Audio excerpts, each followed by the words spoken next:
সম্মানিত উপস্থিতি, আপনাদের সামনে আমি পবিত্র কোরআনুল কারীমের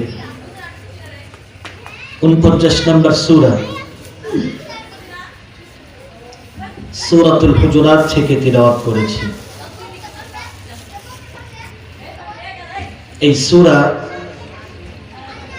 মাদানী সূরা। এই সূরাটা মদিনায় অবতীর্ণ হয়েছে। পবিত্র কোরআনুল কারীমের সূরাগুলো দুই ভাগে বিভক্ত। কিছু সূরা মক্কি সূরা, যেগুলো মক্কায় নাজিল হয়েছে, আর কিছু কিছু সূরা হচ্ছে মাদানী সূরা, যে সূরাগুলো মদিনায় অবতীর্ণ হয়েছে। এই সূরাটা মাদানী সূরা। এই সূরার মধ্যে আয়াত আছে 18টি, রুকু আছে 2টি। সূরার নাম সূরাতুল হুজুরাত। হুজরা, এটা হুজুরাত, এটি হুজরা এর বহুবচন। হুজরা মানে হচ্ছে কামরা, হুজরা মানে হচ্ছে ছোট ঘর, ছোট কক্ষকে হুজরা বলে। যেমন ইমাম সাহেবের কামরা আছে, এটাকে হুজরা বলে। তো হুজরা এর বহুবচন হচ্ছে হুজুরাত। অনেকগুলো ছোট ছোট কামরা, অনেকগুলো ছোট ছোট ঘর। আল্লাহ রাসূল সাল্লাল্লাহু আলাইহি ওয়াসাল্লাম নিজের জন্য কোনো ঘর বাড়ি উনি বানান নাই। আমরা যেরকম বিল্ডিং নির্মাণ করি নিজের জন্য, সুন্দর থাকার বাসস্থান, সুন্দর বাড়ি, অট্টালিকা তৈরি করি, আল্লাহ নবী সাল্লাল্লাহু আলাইহি ওয়াসাল্লাম নিজের জন্য তেমন ঘর বানাননি। তবে তিনি তার 9 জন, আরেক রিওয়ায়াতে আছে 11 জন, 11 জন বিবিকে আল্লাহ রাসূল সাল্লাল্লাহু আলাইহি ওয়াসাল্লাম ছোট ছোট এক একটা ঘর দিয়েছিলেন। এই ঘরের সমূহকে একত্রে বলা হয় হুজুরাত, অর্থাৎ ছোট ছোট ঘর সমূহ। আল্লাহ রাসূল সাল্লাল্লাহু আলাইহি ওয়াসাল্লামের এই বিবিদের ঘরের নামে আল্লাহ তাআলা পবিত্র কোরআনুল কারীমে সূরা দিলেন। পবিত্র কোরআনুল কারীমে অনেক সূরা আছে। আল্লাহ তাআলা বাকারা, গাভীর নামে সূরা দিলেন। নমল, পিঁপড়ার নামে সূরা দিলেন। সূরাতুল ফিল, হাতির নামে সূরা দিলেন। আল্লাহ তাআলা সূরাতুল আনকাবুত, মাকড়সার নামেও সূরা দিলেন। আল্লাহ তাআলা সূরাতুন নিসা, মহিলাদের নামেও সূরা দিলেন। সূরাতুন নাস, মানুষের নামেও সূরা দিলেন। তো আমরা যেরকম নাম ছাড়া কোনো মানুষ নাই, আল্লাহর কোরআনে নাম ছাড়া কোনো সূরা নেই। তো আল্লাহ তাআলা রাসূলের বিবিদের নাম, বিবিদের ঘরের নামে এই সূরার নামকরণ করছেন সূরাতুল হুজুরাত। রাসূলের বিবিদের ছোট ছোট ঘরগুলো। এই সূরার আরেকটা নাম আছে সূরাতুল আখলাক, চরিত্র গঠনের সূরা, শিষ্টাচারের সূরা, আদব আখলাকের সূরা, সামাজিক রীতিনীতির সূরা। সামাজিক রীতিনীতি, আদব আখলাক, আচার ব্যবহার, ঘরে ঢোকার পদ্ধতি, মানুষের সমালোচনা করার পদ্ধতি, মানুষের কথা বইলেই কি বিশ্বাস করা যাবে কিনা সেটার পদ্ধতি, মানুষকে মন্দ নামে ডাকা যাবে কিনা, গীবত করা যাবে কিনা, ওই সামাজিক রীতিনীতি আল্লাহ তাআলা এই সূরার মধ্যে শিক্ষা দিয়েছেন। তো আল্লাহ তাআলা যদি তৌফিক দান করেন, এই সূরার আলোকে কিছু কথা বলার চেষ্টা করব। আমার তৌফিক ইল্লা বিল্লাহ। বলতেছিলাম সূরার নাম সূরাতুল হুজুরাত, অর্থাৎ ছোট ছোট ঘরগুলো। আল্লাহ রাসূল সাল্লাল্লাহু আলাইহি ওয়াসাল্লামের 11 জন বিবি ছিল। 9 জন একসাথে জীবিত ছিল, অনেকের মনেই প্রশ্ন থাকে যে আল্লাহ রাসূল সাল্লাল্লাহু আলাইহি ওয়াসাল্লামের এতগুলো বিবি কেন? তিনি এতগুলো বিয়ে কেন করলেন? কেনই বা এতগুলো বিয়ে করার দরকার হলো? বিশেষ করে যারা নাস্তিক পাড়ার লোক আছে, নাস্তিক, ওরা আল্লাহ রাসূল সাল্লাল্লাহু আলাইহি ওয়াসাল্লামের অবদানকে খাটো করার জন্য, আল্লাহ রাসূলের দ্বীনকে যেন মানুষ গ্রহণ না করে, এই জন্য শুরুতে এমন একটা কথা বলে দেয় যে কথার মাধ্যমে আল্লাহ রাসূলের সারা জিন্দেগির আমল যেন গ্রহণীয় না হয়, মানুষ যেন আল্লাহ রাসূলের আমলকে গ্রহণ না করে, কোরআন হাদিস গ্রহণ না করে। এই জন্য আল্লাহ রাসূলের চরিত্রের উপর তারা সর্বপ্রথম যে অ্যাটাকটা করে, এটা হচ্ছে মুহাম্মদের চরিত্র ভালো না, বলেন নাউযুবিল্লাহ। এই অ্যাটাকটা ওরা এই জন্যই করে যে মুহাম্মদ যদি চরিত্র ভালোই হতো তাহলে এতগুলো বিয়ে কেন করছেন? অর্থাৎ প্রাথমিকভাবে চরিত্রের উপর আঘাত করে রাসূলের কোরআন সুন্নাহকে যেন মানুষ ফলো না করে, সেটার একটা পায়তারা তারা করে, যারা নাস্তিক আছে। তো আমাদের জানা উচিত যে আল্লাহ রাসূল সাল্লাল্লাহু আলাইহি ওয়াসাল্লাম এতগুলো বিয়ে কেন করলেন। একটা বিয়েও আল্লাহ রাসূল সাল্লাল্লাহু আলাইহি ওয়াসাল্লাম নিজ থেকে করেন না। আল্লাহ রাসূল সাল্লাল্লাহু আলাইহি ওয়াসাল্লামের এতগুলো বিয়ে করার পিছনে চারটি কারণ আছে, যে চারটি কারণে আল্লাহ নবী সাল্লাল্লাহু আলাইহি ওয়াসাল্লাম এতগুলো বিয়ে করেছেন। এই চারটি কারণ বলার আগে আপনাদেরকে বলতে চাই, আল্লাহ নবী সাল্লাল্লাহু আলাইহি ওয়াসাল্লাম সর্বপ্রথম যে বিয়েটা করেছেন আম্মা জান খাদিজা রাদিয়াল্লাহু তাআলা আনহাকে। আম্মা জান খাদিজার বয়স তখন 40 বছর ছিল। আল্লাহ নবী সাল্লাল্লাহু আলাইহি ওয়াসাল্লামের বয়স তখন 25 ছিল।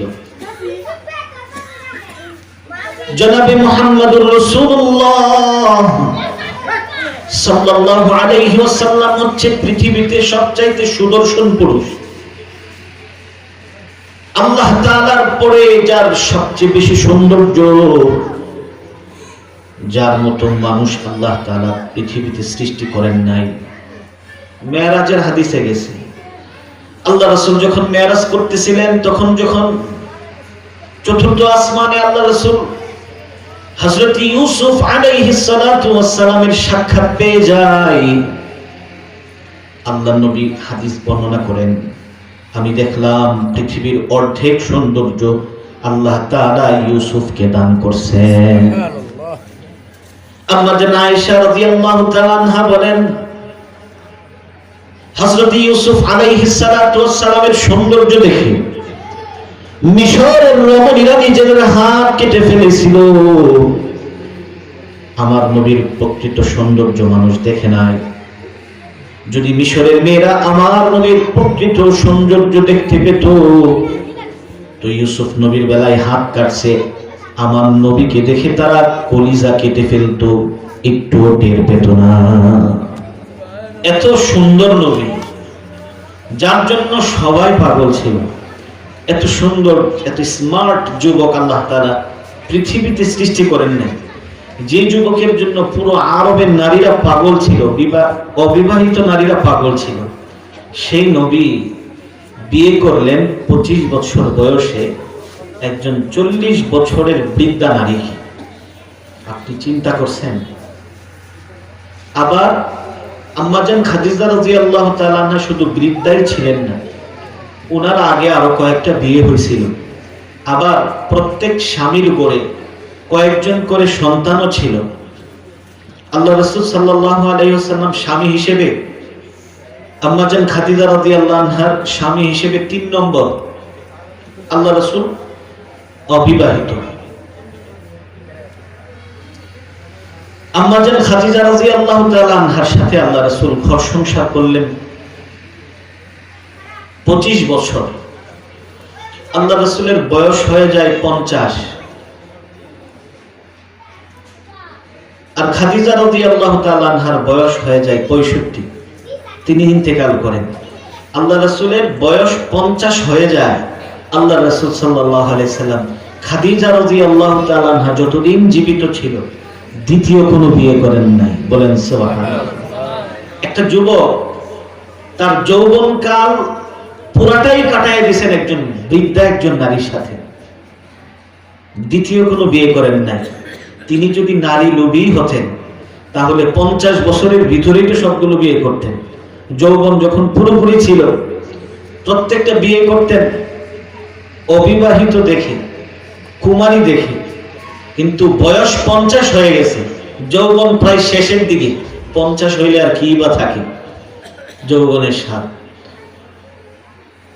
তারপর আল্লাহ রাসূল বাকি 13 বছরে আল্লাহ রাসূল বাকি 10টা বিয়ে করছেন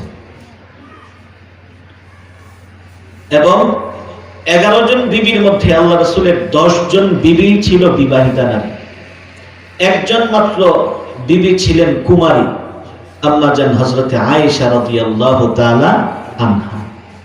ইনি ছিলেন শুধু কুমারী নারী এবং উনার বিয়েটা রাসূল নিজ থেকে করেন নাই, বরং এটার স্বয়ং প্রস্তাব দিয়েছিলেন আল্লাহ সুবহানাহু ওয়া তাআলা।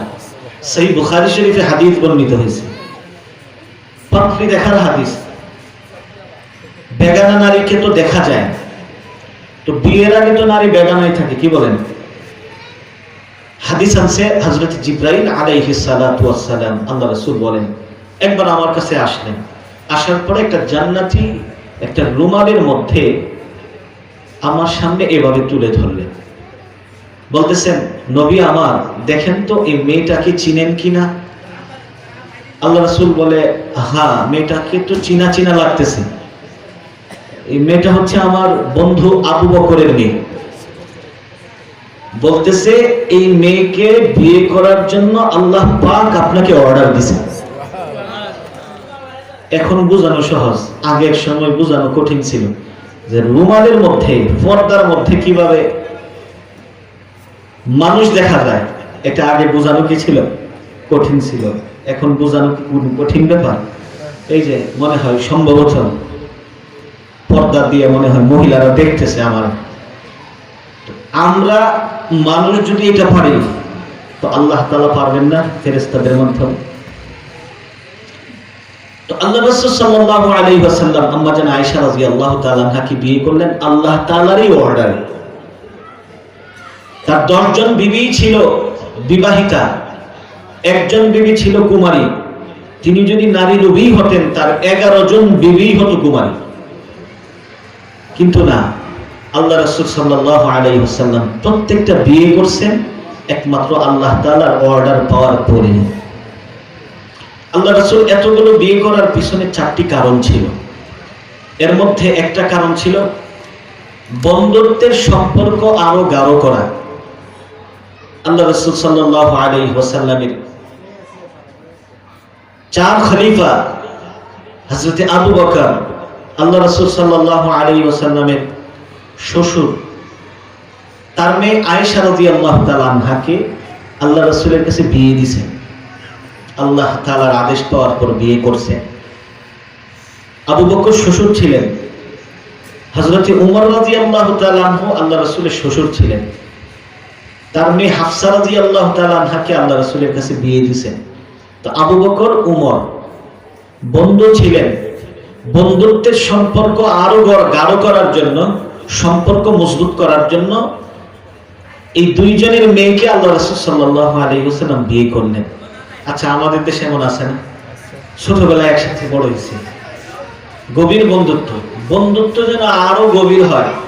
এই জন্য বলে, দোস্ত আমার একটা মেয়ে আছে, তোমার ছেলের দিয়ে লোক একটা বিয়া শাদীর একটা ব্যবস্থা কইরা ফিরে আমাদের সম্পর্ক বিয়ায় সম্পর্ক হোক, বন্ধুত্বের মধ্যে আরো সম্পর্কটা কি হোক, গাঢ় হোক। আওয়ামী লীগের নেতা বিএনপির মাইয়ের বিয়ে করা, যেন আওয়ামী লীগের সময় উনি থাকে, আবার বিএনপির সময়ও যেন ওনারা কি না করতে পারে, কোনো আক্রমণ না করতে পারে। তো হ্যাঁ, আওয়ামী লীগ আর বিএনপি কি করে? বন্ধুত্ব করে, সম্পর্ক আরো গাঢ় করে, ঠিক না? তো সেম আল্লাহ রাসূল সাল্লাল্লাহু আলাইহি ওয়াসাল্লাম বিশিষ্ট প্রিয় 2 জন সাহাবী হযরত আবু বকর, হযরত উমর রাদিয়াল্লাহু তাআলা আনহু দুইজনের মেয়েকে আল্লাহ রাসূলের কাছে বিয়ে দিলেন, সম্পর্ক আরো গাঢ় করলেন। আর দুইজন খলিফা হযরতে উসমান রাদিয়াল্লাহু তাআলা আনহু, ওনার কাছে আল্লাহ রাসূলের পরপর দুইজন মেয়ে বিয়ে দিয়েছেন। হযরত উসমান হন আল্লাহ রাসূল সাল্লাল্লাহু আলাইহি ওয়াসাল্লামের মেয়ের জামাই, রুকাইয়াকে বিয়ে দিয়েছেন, উনি মারা গেছেন। তারপর উম্মে কুলসুমকে বিয়ে দিয়েছেন। একজন মেয়ে বিয়ে দিয়েছেন, মারা যাওয়ার পরে আল্লাহ রাসূলের আরেকটা মেয়ে হযরত উসমানের কাছে বিয়ে দিলেন, দুইটা মেয়ে বিয়ে দিলেন। হযরতে আলী রাদিয়াল্লাহু তাআলা আনহু আল্লাহ রাসূল সাল্লাল্লাহু আলাইহি ওয়াসাল্লামের মেয়ের জামাই ছিল। হযরতে ফাতেমা রাদিয়াল্লাহু তাআলা আনহাকে জান্নাতের সর্দারনি, সাইয়্যিদাতুন নিসাই আহলিল জান্নাহ, হাদিসে আসছে যে ফাতেমা হবে জান্নাতের মহিলাদের সর্দারনি। উনাকে বিয়ে দিয়েছেন হযরতে আলী রাদিয়াল্লাহু তাআলা আনহুর কাছে। আলী রাদিয়াল্লাহু তাআলা আনহু মেয়ের জামাই, আবার চাচাতো ভাই, আপন চাচাতো ভাই, আবার মেয়ের জামাই হন। তো দুইজন খলিফা ছিল শ্বশুর, দুইজন ছিল কি মেয়ের জামাই। একটা কারণ পাওয়া গেল।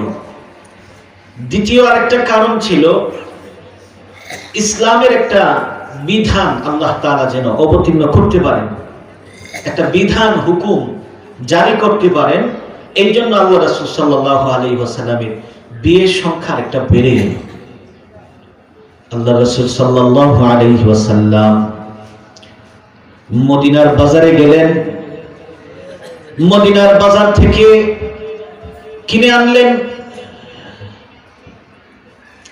হযরতে যায়েদ রাদিয়াল্লাহু তাআলা আনহুকে, ছোট যায়েদ বিন হারেসাকে, ছোট ছেলে, 7 বছরের ছেলে, আল্লাহর রাসূলের কাছে লালিত পালিত হচ্ছিল। হঠাৎ একদিন যায়েদের আব্বু এসে বলে, ইয়া রাসূলুল্লাহ, আমার সন্তান যায়েদ আপনার কাছে গোলাম অবস্থায় এসেছে, ইয়া রাসূলুল্লাহ আমার সন্তানকে ফিরিয়ে দেন।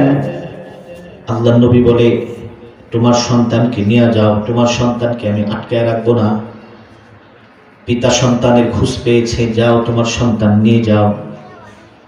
হারেসা সন্তান যায়েদকে বলে, যায়েদ বাড়ি চলো। যায়েদ মাথাটা নিচু করে দাঁড়ায় গেছে, বাবার ডাকে সাড়া দেয় না। আবার ডাকতেছে, যায়েদ চলো, বাবার সাথে বাড়ি চলো। যায়েদ সাড়া দেয় না। 3বার ডাক দেওয়ার পরে যায়েদ উত্তর দেয়, বাবা, এমন এক দরবারে আসছি আমি যে দরবার থেকে মৃত্যু রাত পর্যন্ত আর কারো কাছে যেতে পারি না। আল্লাহ রাসূল সাল্লাল্লাহু আলাইহি ওয়াসাল্লাম এত খুশি হয়েছেন, হযরত যায়েদের হাতে ধরে আল্লাহর নবী কাবার চত্বরে ঘুরতেছেন আর বলতেছেন, আজকে থেকে এই যায়েদ বিন হারেসা না, এই ছেলে হচ্ছে যায়েদ বিন মুহাম্মদ সাল্লাল্লাহু আলাইহি ওয়াসাল্লাম। বলেন সুবহানাল্লাহ। আজকে থেকে যায়েদ হচ্ছে মুহাম্মদের ছেলে, যায়েদ বিন হারেসা না, একেবারে বাপের নামই চেঞ্জ করে দিয়েছে। অর্থাৎ জাহিলি যুগে একটা রীতিনীতি ছিল, পালক সন্তানকে নিজের সন্তান হিসেবে পরিচয় দেওয়া হতো। পালক সন্তানকে নিজের সন্তান বলে, প্রকৃত সন্তান বলে গণ্য করা হতো। পালক ছেলেকে নিজের ছেলে হিসেবে দাবি করা হতো। পালক ছেলে তার মার সাথে পর্দা করতো না, ভাবতো আমার নিজের ছেলে। পালক মেয়ে তার বাবার সাথে পর্দা করতো না, ভাবতো আমার নিজ ঔরজাত কন্যা। তো আল্লাহ রাসূল যায়েদকে বলে, যায়েদ বিন মুহাম্মদ, আমার যেহেতু ছেলে নাই, ওই আমার ছেলে। কিন্তু আল্লাহ তাআলা চাচ্ছিলেন একটা বিধান নাজিল করবেন যে প্রকৃতপক্ষে পালক সন্তান মূল সন্তানের হুকুমে না, পালক সন্তানের সাথেও মার পর্দা করতে হবে, পালক মেয়ের সাথেও বাবা পর্দা করতে হবে, পালক মেয়েকেও বাবা বিবাহ করতে পারে। এই বিধান নাজিল করা আল্লাহ তাআলার উদ্দেশ্য। আল্লাহ রাসূলকে আল্লাহ তাআলা অর্ডার দিবেন, হযরতে যায়েদ রাদিয়াল্লাহু তাআলা আনহু যখন বিয়ের বয়স হয়ে যায়, যায়েদ রাদিয়াল্লাহু তাআলা আনহু বিয়ে করলেন হযরতে যায়েনব রাদিয়াল্লাহু তাআলা আনহাকে। নাম কি? হযরতে যায়েনব রাদিয়াল্লাহু তাআলা আনহা। এই যায়েনবকে বিয়ে করার পরে যায়েদের সাথে মিল হচ্ছিল না, কোনোভাবেই মিল হচ্ছিল।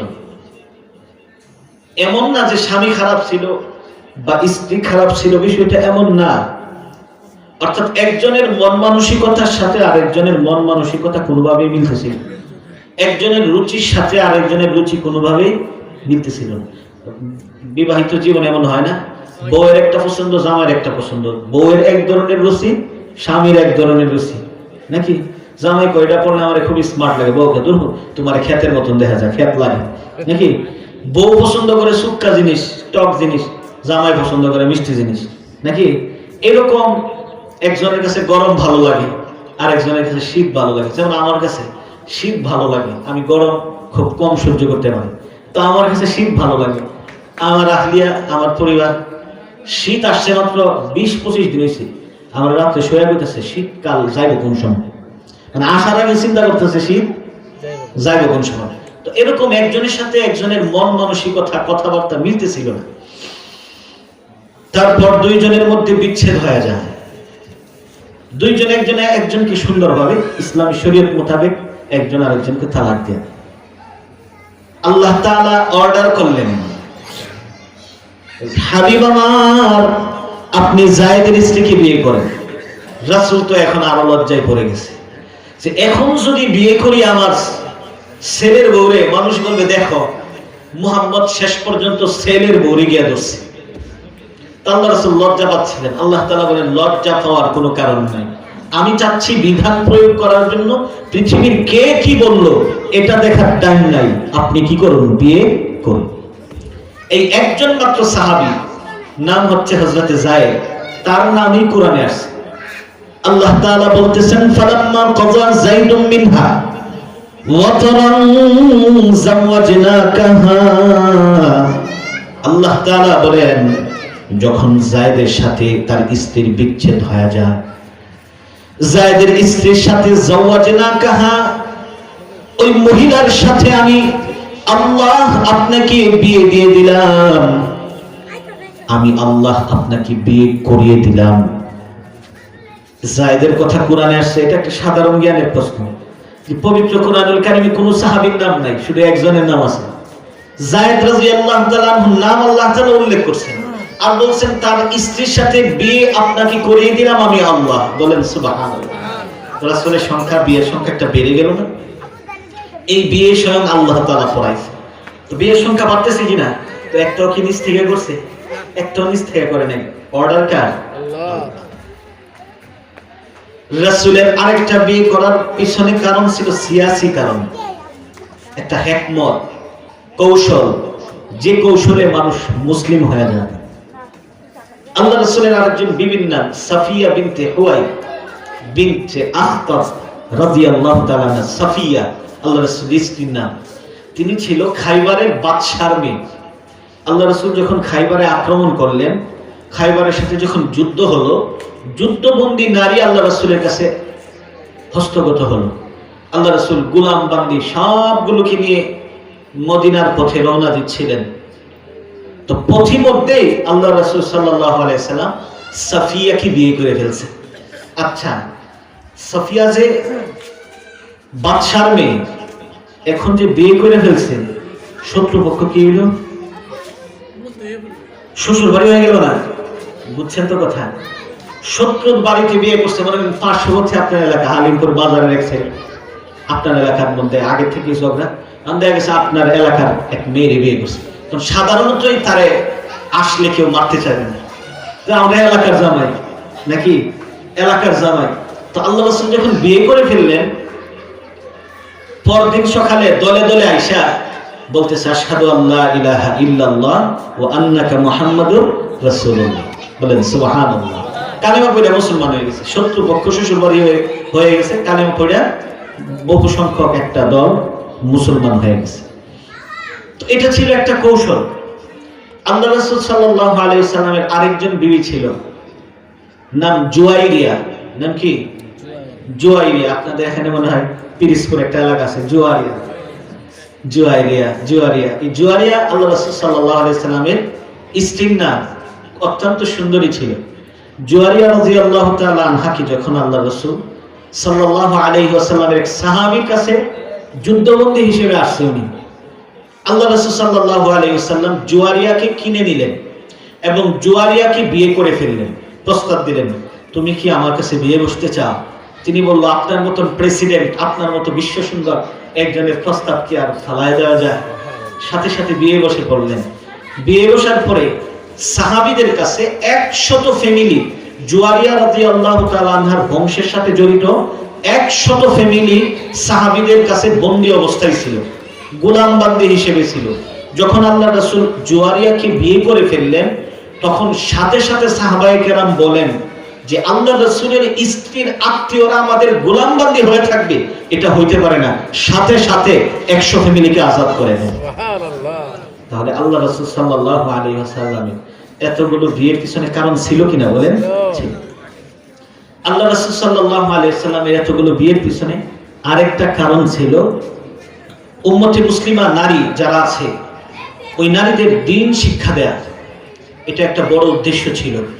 আল্লাহ রাসূলের 11 জন বিবির মধ্যে 4 জন বিবি, সহিহ বুখারী শরীফে নাসতুল বারীতে দেখাতে আসছে, 4 জন বিবি ছিলেন মুস্তাহাজানা। নারীরা 2 শ্রেণীর হয়ে থাকে। এক শ্রেণী হচ্ছে হায়েজা নারী, যাদের প্রতি মাসে স্বাভাবিকভাবে মেন্স হয়। এটা নারীদের একটা আল্লাহ তাআলা জন্মগতভাবে ওনাদের মধ্যে ওই বৈশিষ্ট্য দিয়েছেন। ওনারা হচ্ছে হায়েজা নারী, স্বাভাবিক সুস্থ নারী বলা হয়। আরেক শ্রেণীর নারী আছেন যাদেরকে বলা হয় মুস্তাহাজা নারী। মুস্তাহাজা মানে রুগীলা নারী, যাদের অনবরত ব্লিডিং হয়, এটা কখনো বন্ধ হয় না।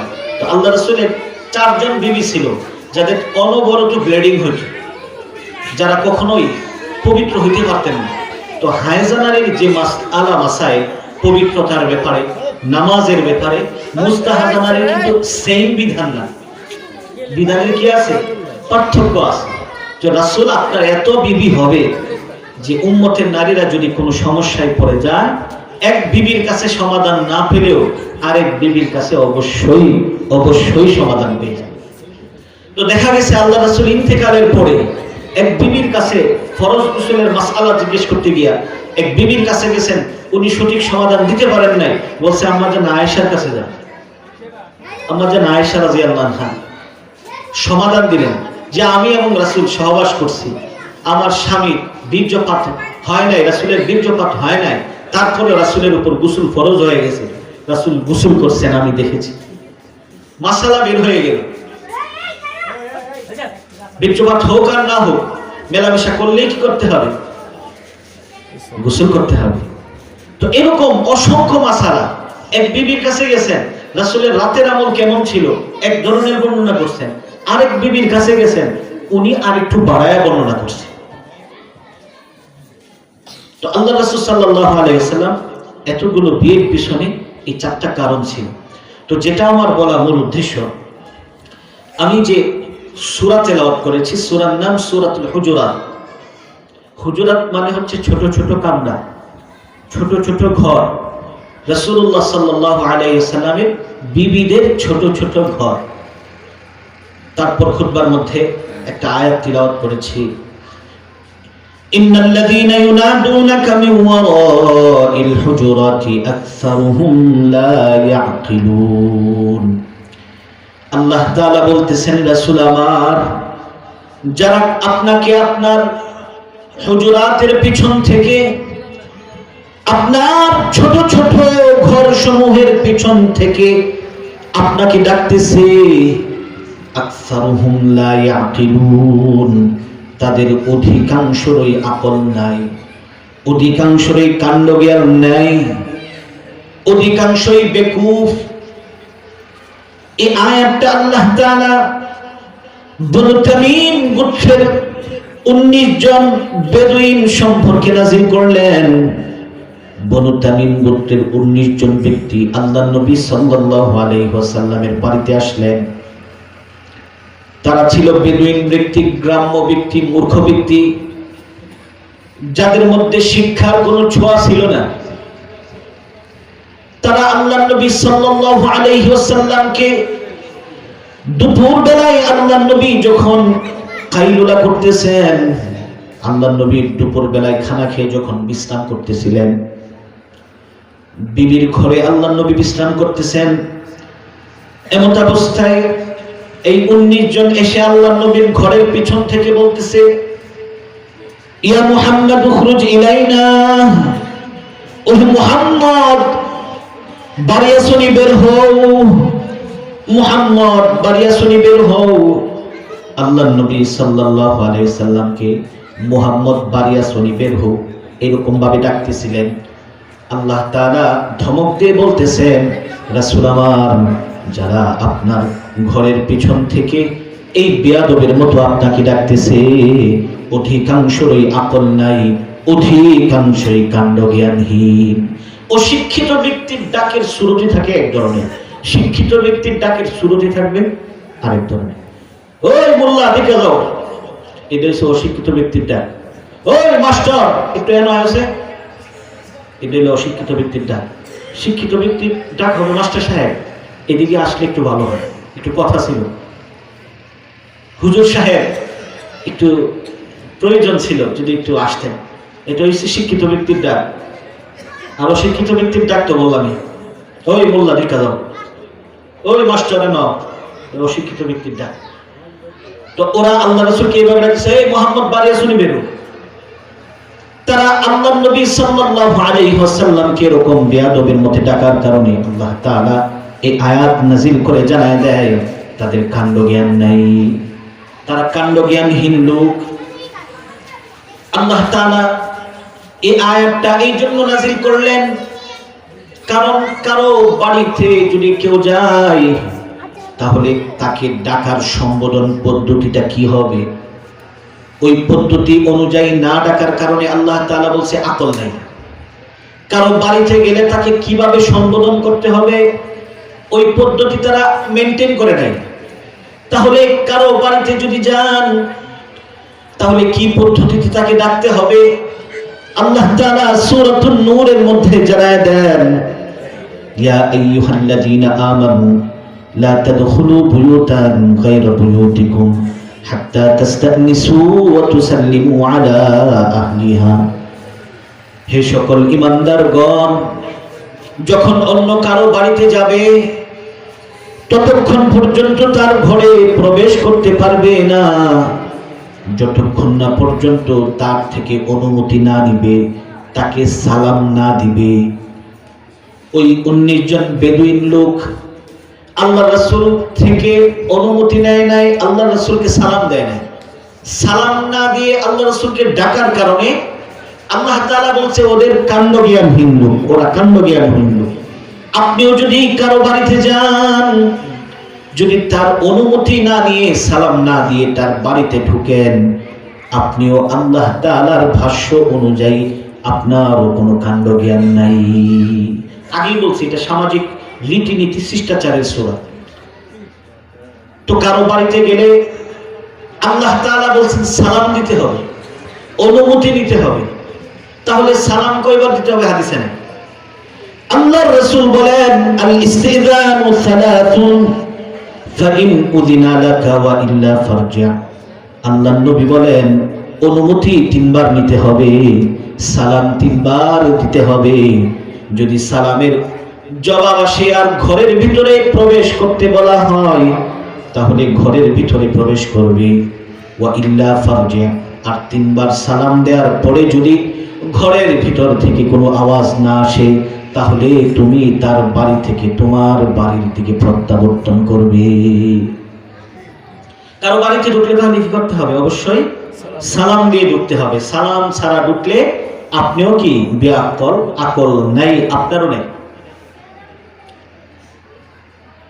আল্লাহর নবীর একজন সাহাবী হযরত কালদাহ রাদিয়াল্লাহু তাআলা আনহু আল্লাহর নবীর ঘরের ভিতর ঢুকে পড়ছেন অনুমতি ছাড়া। আল্লাহর রাসূল থেকে অনুমতি নেন নাই। আল্লাহর নবী বলেন উখরুজ, ঘর থেকে বের হও। ঘর থেকে বের হইছে। আল্লাহর রাসূল তারে শিখাইতেছে তুমি এই পদ্ধতিতে ঘরের ভিতরে প্রবেশ করবা। তুমি আমাকে বলো আসসালামু আলাইকুম আদখুলু, আসসালামু আলাইকুম, আমি কি ঘরে প্রবেশ করতে পারি? পদ্ধতি শিখাইতেছে, সালাম এবং অনুমতি পদ্ধতি কি হবে।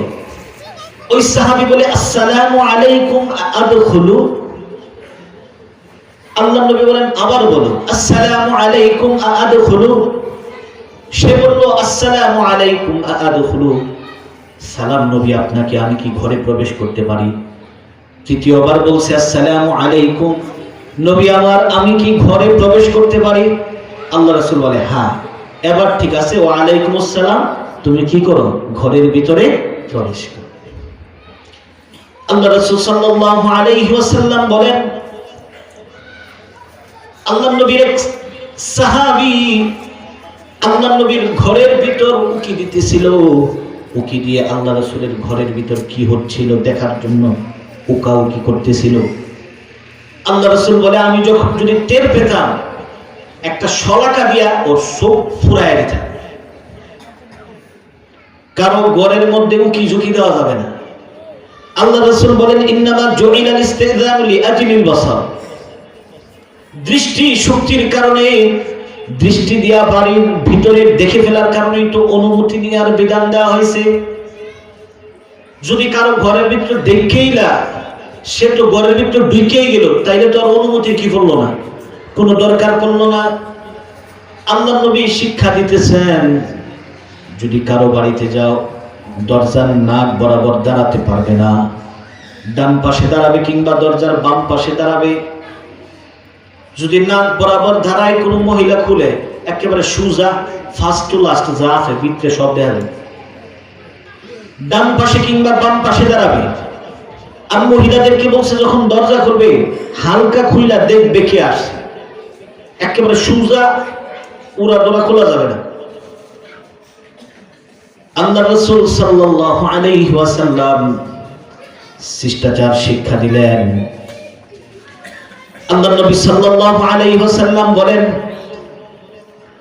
তিন টাইমে, এটা তো আরেকজনের বাড়ির কথা বললাম, আরেকজনের বাড়ির ভিতরে গেলে নিজের বাড়ির ভিতরের পর্দার হুকুম কি, চোখের পর্দার হুকুম কি? আল্লাহ নবী বলেন, তিনটা টাইম এমন আছে যে তিন টাইমে একজন আরেকজনের রুমে অনুমতি ছাড়া ঢোকা যাবে না। অর্থাৎ পিতা তার সন্তানের রুমে অনুমতি ছাড়া ঢুকতে পারবে না, পিতা তার মেয়ের রুমে অনুমতি ছাড়া ঢুকতে পারবে না, মেয়ে তার পিতার রুমে অনুমতি ছাড়া ঢুকতে পারবে না, মা তার ছেলের রুমে অনুমতি ছাড়া ঢুকতে পারবে না, আপনার ভাবি আপনার মার রুমে অনুমতি ছাড়া ঢুকতে পারবে না, সন্তান মাতা পিতার রুমে অনুমতি ছাড়া ঢুকতে পারবে না, ভাই তার বোনের সাথে বোনের ঘরে অনুমতি ছাড়া ঢুকতে পারবে না, বোন তার ভাইয়ের ঘরে অনুমতি ছাড়া তিন টাইম, তিনটা সময় এমন আছে ঢুকতে পারবে না। ওই তিন টাইমে ঢুকতে গেলে কি লাগবে? অনুমতি লাগবে। আর যদি অনুমতি ছাড়া ঢুকে তাহলে হারাম হবে। কি হবে? হারাম হবে, কবিরা গুনাহ হবে। আল্লাহ তাআলা বলতেছেন পবিত্র কোরআনুল কারীমে, ওয়াল্লাযীনা লাম ইয়াবলুগুল হুলুমা মিনকুম সালাসা মাররাত, তোমাদের মধ্যে যারা এখনো বালেগ হয় নাই, ওই ধরনের ছেলেরাও যেন তিন টাইমে তোমাদের ঘরে ঢোকার সময় অনুমতি নেয়। কথাটা খেয়াল করেন, যারা এখনো বালেগ হয়েছে না, বুঝে বুঝে একজন নারীর অঙ্গ প্রত্যঙ্গ দেখলে এটা আয়ত্ত করার মতো, ব্রেনে রাখার মতো স্মৃতিশক্তি তার আছে। আল্লাহ তাআলা বলতেছেন এখনো বালেগ হয়েছে না, তবে বুঝ আছে, জ্ঞান আছে, বুঝে নারী পুরুষ পার্থক্য করতে পারে। ওই রকম নাবালক তোমাদের ঘরে তিন টাইমে অনুমতি ছাড়া ঢুকতে পারবে না। তাইলে কি বালক যে সাবালক হে ঢুকতে পারবো? নাবালিকই যদি অনুমতি ছাড়া ঢুকতে না পারে, তাইলে সাবালক কি অনুমতি ছাড়া ঢুকতে পারবে? ঢুকতে পারবে না। আল্লাহ তাআলা বলেন তিন টাইম মিন ক্বাবলি সালাতিল ফজরি, ফজরের নামাজের পূর্বে অনুমতি ছাড়া ঢোকা যাবে না। ফজরের নামাজের আগে, সূর্য ওঠার আগে কি থাকে? অন্ধকার থাকে না?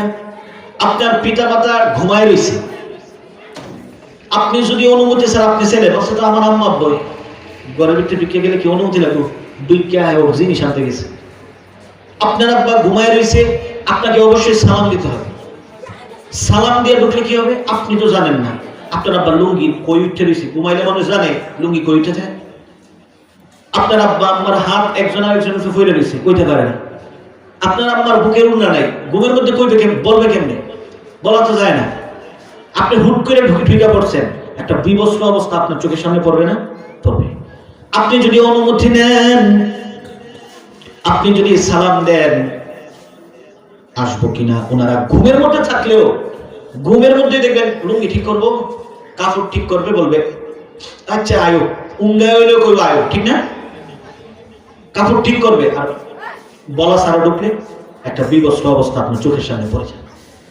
আল্লাহ তাআলা নিজে 3 টাইমের কথা বলছে, এই 3 টাইম ঢুকতে পারবে না। যারা নাবালক তারাই ঢুকতে পারবে না, আর বালেগরা তারা আগে ঢুকতে পারবে না। ওয়াহিনা তাযউনা সিয়াবাকুম মিনায-যাহিরা, আল্লাহ তাআলা বলেন দুপুর বেলায় যখন তোমরা কাপড় খুলে রাখো, অর্থাৎ গরমকালে গ্রীষ্মকালে দুপুর বেলায় যখন তোমরা হালকা পাতলা কাপড় পরিধান করে রাখো, অত্যন্ত গরম না, দুপুর বেলায় গরমকালে খুব গরম পড়ে, তখন অবস্থা কি হয়? আমার অবস্থায় বলি, গরমের কারণে রুমের ভিতরে নিজে একেবারে লুঙ্গি পরে থাকি, গেঞ্জি পর্যন্ত পারলে খুলে ফেলি, কারণ বিজ্জা একেবারে অবস্থা খারাপ হয়ে যায়। মা বোনরা ঘরে রান্না বান্না করে, পাক ঘরে থাকে রান্না বান্না করে, ওনারা ঘামে না? ওনারা তো মানুষ ঘামে। তো দেখা গেছে দুপুর বেলায় বিশ্রামের টাইম, জোহরের নামাজের পরে বা দুপুর বেলায় রান্নার সময় আপনি যদি হুট করে আপনার বাবির রুমে ঢুকে যান, এই গরমকালে আল্লাহ বলছেন হালকা পাতলা কাপড় পরে থাকে, আপনার চোখের সামনে একটা বিবস্ত্র অবস্থা পড়বে না? আপনি বলেন বিবস্ত্র অবস্থা পড়বে না? দুপুর বেলায় আপনার ভাই ভাবি রেস্ট নিতেছে, আপনি অনুমতি ছাড়া, সালাম নাই কালাম নাই, হুট করে ঢুকে গেছেন গা ধাক্কা মাইরা, আপনার ভাবির একটা বিবস্ত্র অবস্থা আপনার চোখের সামনে পড়বে। উনি তো গরমের কারণে উড়নাটা নিচে রাখছেন, আপনি তো ঢুকলেন অনুমতি ছাড়া। যদি ঢুকেন অনুমতি ছাড়া, আপনিও কাণ্ড জ্ঞানী হন লোক, আল্লাহ তাআলার ভাষ্য অনুযায়ী আপনিও বেকলের কাতারে, যার কোনো কি নাই, আকল নেই। এই 3 টাইমে ঢোকা যাবে না। এক সাহাবী আল্লাহর নবীকে বলতেছেন, আল্লাহর নবী, আমার 2টা ঘর, আমার 2টা রুম আছে, একটা রুমে আমার মা থাকে আর একটা রুমে আমি থাকি।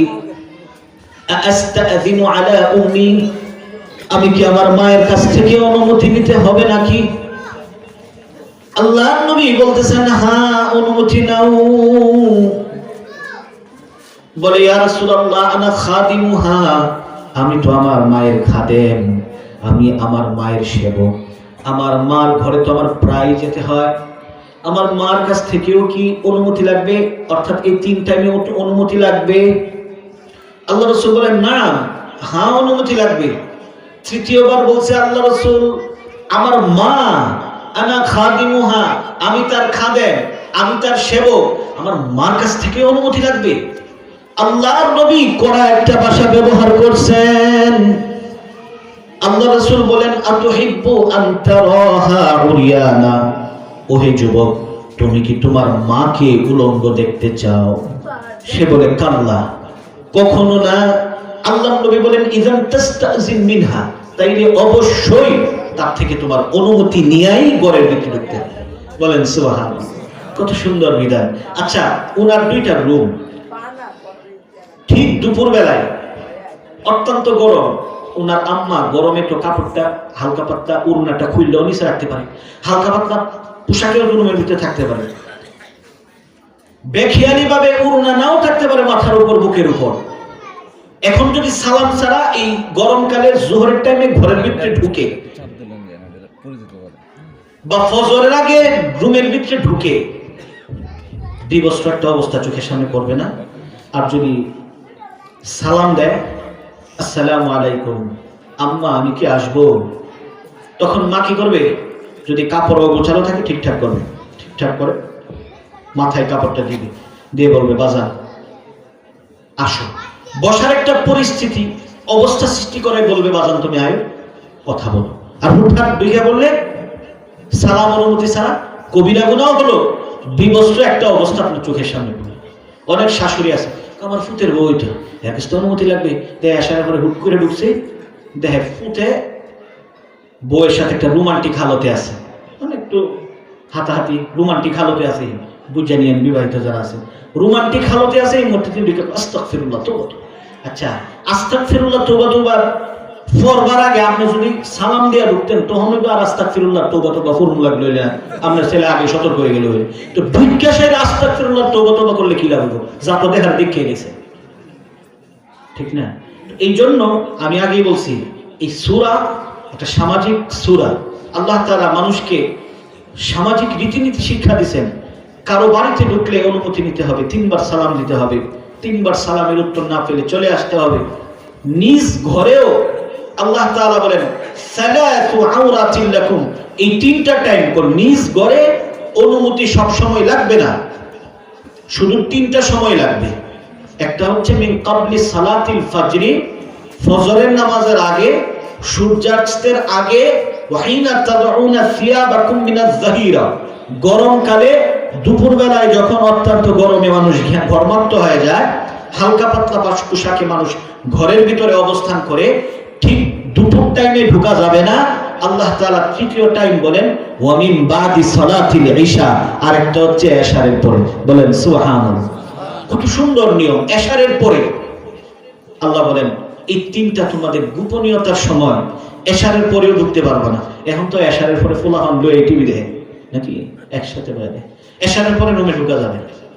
এশারের পর থেকে সহজ বাংলায়, এশারের নামাজের পর থেকে নিয়ে সূর্য ওঠার আগ পর্যন্ত সন্তান পিতামাতার রুমে সালাম অনুমতি ছাড়া ঢুকতে পারবে না। পিতামাতা ছেলের বউয়ের ঘরে ঢুকতে পারবে না, ভাই বোনের ঘরে ঢুকতে পারবে না, বোন ভাইয়ের ঘরে কি করতে পারবে না, অনুমতি ছাড়া ঢোকা যাবে। এগুলি হচ্ছে চোখের পর্দা। আমার আসলে বিষয় দিছে পর্দা, এই কারণে আমি পর্দা বিষয়ে কথাবার্তা বলতেছি। আর পর্দা মানে শুধু এইটা না যে আপনি বুরকা পরছেন এটা পর্দা, বরং চোখের পর্দা আছে, হাতের পর্দা আছে, পায়ের পর্দা আছে, কলবের পর্দা আছে, লজ্জাস্থানের পর্দা আছে। একটা করে বলতেছি। তো এতক্ষণ যে আলোচনা করলাম সেটা চোখের পর্দা। কারো বাড়িতে গেলে এই চোখের পর্দা ঠিকঠাক হওয়ার জন্যই সালামের বিধান দেওয়া হয়েছে। বাড়ির ভিতরেও যেন চোখের পর্দা ঠিক থাকে, বাড়ির ভিতরেও যেন ঠিক থাকে। এই জন্য বাড়ির ভিতরেও 3 টাইম আল্লাহ তাআলা নিয়ম বাইন্দা দিয়েছেন, এই 3 টাইম অনুমতি নিতে হবে। 3 টাইমের পরে আর 3 টাইম অতিক্রম হয়ে গেলে পরে আর কি লাগবে না, আল্লাহ বলেন অনুমতি লাগবে না। তোমাদের ঘরে প্রবেশ করাতেও লা জুনাহা আলাইকুম, তোমাদের কোনো অসুবিধা হবে না, কোনো গুনাহ হবে না। আল্লাহ নবী বলেন জিনাল আইনু আন-নাযরু, সহিহ মুসলিম শরীফে হাদিস বর্ণিত হয়েছে। আল্লাহ নবী বলেন চোখের জিনা হচ্ছে চোখ দিয়া দেখা। চোখের পর্দা না মানা, এটা হচ্ছে চোখের জিনা। এই জন্য আমাদের চোখের জিনা থেকে, চোখও জিনা করে, এটা হচ্ছে ছোট জিনা। এই চোখের জিনা থেকে আমাদেরকে হেফাজত করতে হবে, চোখের পর্দা করতে হবে। বাড়ির বাইরে গেলেও দৃষ্টিশক্তিকে কি করতে হবে, হেফাজত করতে হবে। আল্লাহ তাআলা বলেন কুল্লিল মুমিনিনা ইয়াগুদ্দু মিন আবসারিহিম ওয়া ইয়াহফাযু ফুরুজাহুম। রাসূল আমার আপনি বলে দেন, আপনি মুমিন বান্দাদেরকে বলে দেন তারা যেন দৃষ্টিশক্তিকে অবনত রাখে, দৃষ্টিকে নিচু করে রাখে, লজ্জাস্থানকে হেফাজত করে। ওয়া কুল্লিল মুমিনাতি ইয়াগুদ্দুনা মিন আবসারিহিন্না ওয়া ইয়াহফাযনা ফুরুজাহুন্না। মুমিনা নারীদেরকে বলে দিন তারা যেন চোখের হেফাজত করে, লজ্জাস্থানের হেফাজত করে। চোখের জিনা থেকে আস্তে আস্তে চোখ দিয়ে দেখা কুমন্ত্রণা ভিতরে ঢুকলেই আস্তে আস্তে ওই লজ্জাস্থানের জিনার দিকে মানুষ কি হয়, ধাবিত হয়। আল্লাহ তাআলা পুরুষদেরকে আগে বলছেন চোখের হেফাজত করো, লজ্জাস্থানের হেফাজত করো। আর নারীদের ক্ষেত্রেও পড়ে বলছেন এই নারীরা, মুমিন নারীরা, তোমরাও চক্ষুকে অবনত রাখো, লজ্জাস্থানকে কি করো, হেফাজত। চোখের কোনা পুরুষ করে বেশি, এই জন্য পুরুষকে আগে বলছে। চোখের গোনা নারীদের একটু কম হয়, পুরুষ যে পরিমাণে চোখের গোনা করে এই তুলনায় নারীরা কম করে। এই জন্য নারীদের কথা আল্লাহ তাআলা পরে বলছে, কারণ আল্লাহ তাআলার আয়াত নাজিলের একটা হিকমত থাকে। বিশেষ করে এই যে সূরের আয়াতের দিকে দেখেন না, আস-সারিকু ওয়াস-সারিকাতু ফাকতাউ আইদিয়াহুমা, আল্লাহ বিধান দিয়েছেন সূর এবং চুন্নি যদি চুরি করে হাত কেটে দেয়। কার বিধান? আল্লাহর বিধান। হাত যদি মানুষ কাটতো একটা মনে করেন সরার চর একেবারে ফিল্ডে, ফুটবল খেলার ফিল্ডে যদি একটানে মনে করেন দৈরা খাটতাম, তো মনে করেন পুরা এলাকার দরজা খুললা ঘুমাইতে পারলেন না, বাজারের দরজা খুললা গিয়ে নামাজ পড়তে পারলেন না, চুরি হইলেন, বাবা হাত যাবো গা, লাইফ শেষ। যাই হোক, 10 দিরহাম পরিমাণ চুরি করলে চোরের হাত কাটতে হয়। কোরআন আসছে চুরি করলে হাত কাটো, অর্থাৎ 10 দিরহাম পরিমাণ চুরি করলে কি করা যায়? হাত কাটা যায়। 10 দিরহামে প্রায় মনে হয় বর্তমানে 5,000 টাকার কাছাকাছি, 4,500 এরকম। এই পরিমাণ টাকা চুরি করলে হাত কাটতে হয়। তো এখানে আল্লাহ সুরের কথা আগে বলছে, সুন্নির কথা পরে বলছে। কেন বলছে? মুফাসসিরিনে কেরাম ব্যাখ্যা করেন, চুরি করার সাহসটা পুরুষের বেশি, আর চুরি পুরুষই বেশি করে, এই জন্য সুরের কথা আগে বলছে, সুন্নির কথা পরে বলছে। কারণ বেইডেনের এত বড় কলজা নাই যে চুরি করবো, করলেও কম, সাহসটা কম, এই জন্য মহিলাদের কথা পরে বলছে। আর নারীদের ক্ষেত্রে বলছে জানিয়াতু ওয়াজ জানি ফাজলিদু কুল্লা ওয়াহিদিন মিনহুমা মিআতা জালদা। জিনাকারিনী নারী, জিনাকার পুরুষ। কি বলছেন? জিনাকারিনী নারীর কথা আগে বলছে, পুরুষের কথা পরে বলছে। সুরের ক্ষেত্রে সুরের কথা আগে বলছে, সুন্নির কথা পরে বলছে। আর জিনার ক্ষেত্রে নারীর কথা আগে বলছে, পুরুষের কথা পরে বলছে। কারণ নারী যদি সুযোগ না দেয়, বেড়া এই আকাম কুকাম করবার কি পাইতো না, চান্স পাইতো না। এই সুযোগটা, এই আকৃষ্টটা নারী পুরুষকে করে। এই জন্য জিনাকারের ক্ষেত্রে নারীর কথা আগে বলছে। আমার যেটা বোঝানোর উদ্দেশ্য সেটা হচ্ছে, আল্লাহ তাআলা পুরুষকে অর্ডারটা আগে দিছে, চক্ষুর হেফাজত করো, চোখের পর্দা করো, লজ্জাস্থানের হেফাজত করো। তারপর নারীদেরকে বলছেন চোখের হেফাজত করো, লজ্জাস্থানের হেফাজত করো। এখন প্রশ্ন হচ্ছে, হুজুর চোখের হেফাজতের ব্যাখ্যা। আমি যে হঠাৎ করে রাস্তায় চলে যাই, হঠাৎ করে তো বেগানা নারীর দিকে আমার দৃষ্টি চলে যায়, তো চোখের তো তাইলে আর পর্দা হইল না। আল্লাহ বলছে হেফাজত করো, আমি তো হেফাজত করতে পারতেছি না। আল্লাহ নবী বলেন লা তুদবিইন নাযারান নাযারা, একবার দৃষ্টি পড়ে যাওয়ার পর দ্বিতীয় দৃষ্টি দিবে না। ফা ইন্না লাকাল উলা লাইসাত লাকাল আখিরা। আল্লাহ নবী বলেন প্রথম দৃষ্টি দিয়ে যে বেগানা নারী দেখে ফেলছো, এটা তোমার জন্য মাফ, দ্বিতীয়টা তোমার জন্য মাফ না। লাইসাত লাকাল আখিরা, দ্বিতীয়টা মাফ হবে না। দ্বিতীয়বার তাকালে তোমার আমল নামায় একটা গুনাহ লেখা হবে। আচ্ছা, এখন যদি কোনো সালাক যদি মনে করে আচ্ছা প্রথমটা মাফ, দ্বিতীয়টা চাইলে গুনাহ হইব, এক সাওয়াতে 2 মিনিট দেখে নেয়। আচ্ছা, আল্লাহ কি বাটফারি বুঝে না? হ্যাঁ, এক সাওয়াতে 2 মিনিট দেন যাইব, এক সাওয়াতে 2 মিনিট দেন যেত না, কবিরা গুনাহ হবে। প্রথম দৃষ্টি হঠাৎ পড়ে গেছে নারীর উপর, সাথে সাথে ফিরিয়ে ফেলতে হবে, গুনাহ মাফ। দ্বিতীয়বার তাকাইলে আল্লাহ তাআলা ফেরেশতাদের মাধ্যমে আপনার আমল নামে একটা গুনাহ লিখে দিবেন। আল্লাহ তাআলা পবিত্র কোরআনুল কারীমে বলতেছেন ওয়াকারনা ফি বুয়ুতিকুন্না ওয়ালা তাবাররাজনা তাবাররুজাল জাহিলিয়াতিল উলা। আল্লাহ তাআলা নারীদের সম্পর্কে বলতেছেন, ও নারীরা ঘরের ভিতরে অবস্থান করো, জাহিলি যুগের নারীদের মতন সৌন্দর্য প্রদর্শন করে ঘর থেকে বের হয় না। নারীরা ঘর থেকে বের হতে পারবে প্রয়োজনে, তবে ঘর থেকে বের হলে জাহিলি যুগ, অন্ধকারের যুগের নারীরা যেরকম সৌন্দর্যতা প্রদর্শন করে বের হইতো, আল্লাহ বলেন ওই রকম সৌন্দর্য প্রদর্শন করে বের হইও না। কিন্তু আমাদের নারীদেরকে কি দেখা যায়? স্বামীর সামনে মাসে একবার বললেও সাজানো যায় না। যদি শুনতে পারে যে বোনের ভাই যে বোঝা বিয়ার যাইব, দেখবেন আপনি আরো 1 ঘন্টা আগে রেডি হয়ে গেছেন, তার আয়নার সামনে তো 1 ঘন্টা ধরে যে আয়নার সামনে বসে আল্লাহ তাআলা বলতেছেন জাহিলি যুগের নারীদের মতন সৌন্দর্য প্রদর্শন করে ঘর থেকে বের হবে না। আর আমরা নারীরা সৌন্দর্য প্রদর্শন কইরেই কি হয়? ঘর থেকে বের হয়। আল্লাহর নবী বলেন আল মারআতু ইযা খারাজাত ইস্তাশরাফাহা শাইতান, নারী যখন ঘর থেকে বের হয় শয়তান তার দিকে উকি দেয়। শয়তান মানুষের কাছে তাকে আকর্ষণীয় করে তোলে। বাইরে লয়া জাহান্নামে যায়, স্বামীর কাছে আসছে, নিজে পর্দা করছে না, স্বামী লয়া 3 জন লয়া জাহান্নামে যায়। আমি একা যেতাম কি আমার লোক আমনেরাও শরীর থাকেন 3 জন। ছোট ছোট কাপড় পরায়, ইন্ডিয়ান সিরিয়াল দেখে দেখে ছোট ছোট বাচ্চারা, ছোট ছোট মেয়েরা শর্টকাট কাপড় পরছে, ছোট কাপড় পরে। এটা দেখে মেয়েরে বাজারে গেছে, বাজারে গিয়া এই জামা সেই জামা, কত জামার নাম বলে হুজুর, ওরা ভালো জানে, মহিলারা আমার থেকে ভালো জানে, টিভিতে ওরাই দেখে। এগুলি দেখা বাচ্চাদেরকে এরকম অর্থনগ্ন পোশাক পরায়। এটা যখন 7-8 বছরের হয়, শরীর যখন একটু অন্যরকম হালত চলে আসে, তখন মা সাইডের পর্দা করানো লাগে। তখন এটার কাছে আনইজি লাগে, এটার ফুল হাতা বললে পরে না, গরম লাগে, বুরকা পরলে গরম লাগে, ফুল হাতা পরলে দম বন্ধ হয়ে আসে, পায়জামা পরতে চায় না, এটা হাফ প্যান্ট পরে। এটা কেন হয়েছে? আপনার কারণে হয়েছে। আপনি তারা এইরকম ভাবে অভ্যস্ত করছে।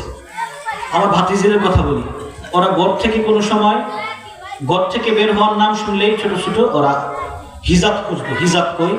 হিজাব ছাড়া ঘর থেকে বের হয় না। হিজাব লাগবে, হিজাব ছাড়া ঘরের দরজায় পাওয়া না। ওদেরকে শর্ট জামা পরবেন, ওরা পরবে না, কারণ ওরা ফুল জামা পা পর্যন্ত, ফুল পায়জামা পরে অভ্যস্ত। ওরাদের শর্টকাট জামা ওরা পরতেই রাজি না। এটা কেন হয়েছে? পারিবারিক শিক্ষা। আর আপনি শর্ট পরাইছেন, ফুল পরতে চায় না।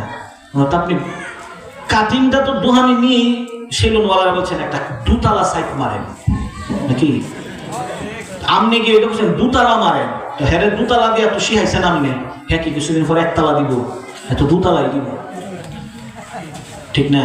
তো এইটাতে তো বাদ হয়ে করছেন আপনি। পরে এখন হুজুর একটা তাবিজ দিন, তাবিজ দেন, ফানি ফরা দেন, আবার ফুটটা তো দিনের লাইনে নাই, হ্যাঁ ভালো হইতেছে না, হ্যাঁ যেন লাইন হয়। ও ভাই, তাবিজ দিয়া কি সব ঠিক হয়ে দিব গা? তাবিজ দিয়া যদি সব ঠিক হয়ে দিত না, তো মানুষে আম গাছ জাম ধরাই লাগবে। তাবিজ দিয়া সব ঠিক হইতো না। ফুটে ঘরের ভিতরে আগুন লাগছে, মোবাইল ইয়ারফোন লাগাইছে, মোবাইল টিপতেছে, হ্যাঁ ঘরের ভিতরে আগুন লাগছে, মনে করেন কিছুদিন আগে সরাসরি বাজার লাগছে, তো ঘরের ভিতরে আগুন লাগছে।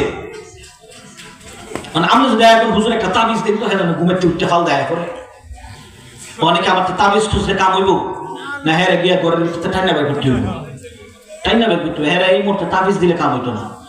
মোবাইল একটা ধরাই দিছে, দিয়া সারাদিন সিনেমা গান অশ্লীলতা এগুলির মধ্যে আছে ডুইবা, আর এখন হুজুর একটা তাবিজ দেন। তাবিজ কি লিগে? আগে এটা সরায়, আপনার মেয়ের হাত থেকে এটা সরান আগে, এরপরে দোয়া করেন, এরপরে শাসন করেন, দেখেন ঠিক হয় দিন। যন্ত্র একটা ধরাই দিবেন, আগুনের ভিতরে বয়া থেকে করেন তাবিজ দিন, অত সোজা ভালো হয়ে যান গা। শিষ্টাচার শিক্ষা দিতে হবে ঘর থেকে, ঘর থেকেই পরিবর্তন করতে হবে। আমাদের মেয়েদেরকে আমাদেরকেই বোঝাতে হবে।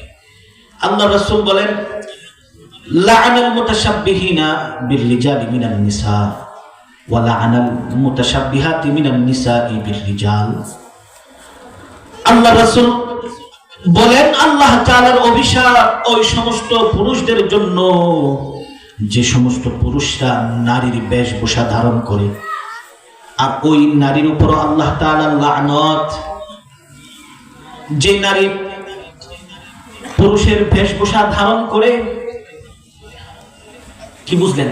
হাদিস বলছে পুরুষ হইয়া নারীর বেশ, নারী হইয়া পুরুষের বেশ, হের রূপে আল্লাহর গজব পড়ুক, হের রূপে আল্লাহ লানত।